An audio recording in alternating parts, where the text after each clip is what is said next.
കാനാവിലെ കല്യാണത്തിൽ വീഞ്ഞ് തീർന്നു പോയപ്പോൾ പാത്രങ്ങളിൽ വെള്ളം നിറയ്ക്കാൻ കർത്താവ് പറഞ്ഞു. ആ വെള്ളത്തോട് കർത്താവ് ഒന്നും പറയുന്നില്ല, ഒന്നും ആജ്ഞാപിക്കുന്നുമില്ല. നോക്കിയുള്ളൂ. നോക്കിയപ്പോൾ തന്നെ വെള്ളത്തിന് മനസ്സിലായി, എൻ്റെ സൃഷ്ടാവായ കർത്താവ് ഞാൻ എന്തായി തീരണമെന്നാണ്, സൃഷ്ടിയായ ഞാൻ വെള്ളം ഞാൻ എന്തായി തീരണമെന്നാണ് എൻ്റെ ദൈവം ഉദ്ദേശിക്കുന്നത്. അപ്പോൾ തന്നെ അത് വീര്യം കൂടിയ വീഞ്ഞായിട്ട് തീർന്നു. അതുപോലെ പാപത്തിൽ മുങ്ങിത്തുടിക്കുന്ന നിന്നിലേക്ക് കർത്താവ് ഉറ്റി നോക്കുന്നുണ്ട്. അവനൊന്നും പറയുന്നില്ല, അവനൊന്നും കൽപ്പിക്കുന്നുമില്ല.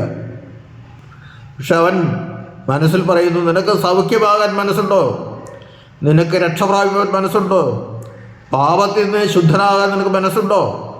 കാരണം ഞാൻ ചോദിക്കുന്നത് വെള്ളത്തോട് ഞാൻ ചോദിച്ചില്ല, കാരണം വെള്ളം എൻ്റെ സൃഷ്ടിയാണ്. അവന് സ്വാതന്ത്ര്യം ഞാൻ കൊടുത്തിട്ടില്ല, നിനക്ക് സ്വാതന്ത്ര്യം തന്നിട്ടുണ്ട്. അത് നീ ദുർവിനിയോഗം ചെയ്തുകൊണ്ടിരിക്കുക. അത് മാറ്റാൻ നിനക്ക് സമ്മതമാണോ? പ്രിയമുള്ളവരെ, നമ്മെ ദൈവം നോക്കുന്നു. പശ്ചാത്താപം, അനുതാപം, മാനസാന്തരം ഇവയുണ്ടായി. മാനസാന്തരം എന്ന് പറയുമ്പോൾ ഒരുപാട് അർത്ഥമുണ്ട്. മേലിൽ ആ തെറ്റ് ഞാൻ ആവർത്തിക്കില്ല എന്ന് തീരുമാനിക്കുന്നതാണ് മാനസാന്തരം.